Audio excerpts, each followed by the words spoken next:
آپ صلی اللہ علیہ وآلہ وسلم کے مبعوث ہونے سے پہلے جس طرح لوگ توہم پرستی کا شکار تھے، اسی طرح ہمارے مسلمان بھی ہیں۔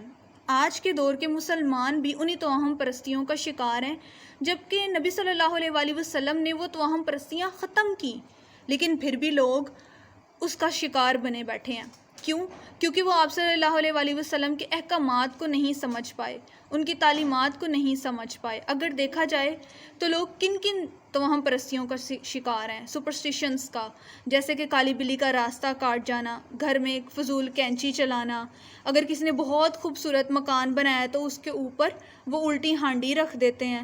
اسی طرح بڑی بڑی گاڑیاں جو کروڑوں کی خریدتے ہیں، جیسے لینڈ کروزر ہو گئی، کیا ہو گئی، اسی طرح BMW آڈی وغیرہ، تو اس کے آگے ایک جوتا لٹکا دیا جاتا ہے کہ یہ حفاظت کرے گا۔ تو اگر ہم دیکھیں تو یہ ساری چیزیں سپرسٹیشنز ہیں، ہماری اپنے وہم ہیں، ہماری اپنی ایجاد کی ہوئی چیزیں ہیں۔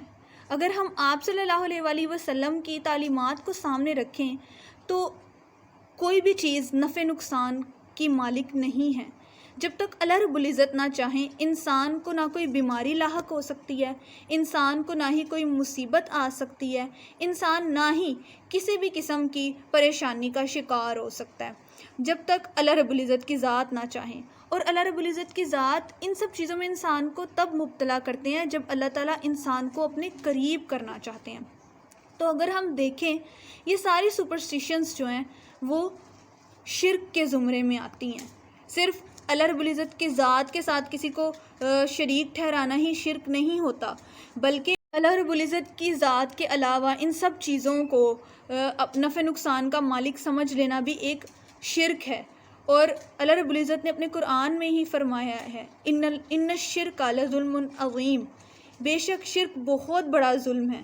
تو اگر ہم ان سب چیزوں کو دیکھیں تو کیا یہ واقعی سپرسٹیشنز نہیں ہیں؟ یہ سمجھنے کی ضرورت ہے انسان کو کہ ہم لوگ کس دور میں جی رہے ہیں۔ ہم لوگ مسلمان ہیں، اگر مسلمان ہیں تو پھر آپ صلی اللہ علیہ وآلہ وسلم کی لائف کو دیکھیں۔ آپ صلی اللہ علیہ وآلہ وسلم کی لائف جو ہے ہمارے لیے بہترین نمونہ ہے، اسوہ حسنہ ہے ہمارے لیے۔ جب ہم اس کو سامنے رکھیں گے تو ہم ان سب چیزوں کو چھوڑ دیں گے۔ آپ صلی اللہ علیہ وآلہ وسلم نے آ کر انہی سپرسٹیشنز کو ختم کیا، اور ہمیں بھی یہی چاہیے کہ ہم ان سپرسٹیشنز کو ختم کریں، ان توہم پرستیوں میں نہ پڑیں۔ جب ہم ان کو ختم کریں گے، جب ہم اللہ رب العزت کی ذات کو ہی خالق و مالک سمجھیں گے اور اللہ رب العزت کی ہی احکامات پر عمل کریں گے، آپ صلی اللہ علیہ وآلہ وسلم کی تعلیمات پر عمل کریں گے، تو ہم ضرور بضرور جو ہے وہ مسلمان، نیک مسلمان اور جنت کے حقدار ہوں گے۔ اور میں امید کرتی ہوں کہ آپ کو میری یہ بات سمجھ آئے گی اور آپ اس کو دوسروں سے شیئر کریں گے تاکہ ان کو بھی پتہ چلے کہ یہ ساری سپرسٹیشنز ہیں، یہ ساری توہم پرستی ہے، یہ ہمارے نفع اور نقصان کے مالک نہیں ہیں۔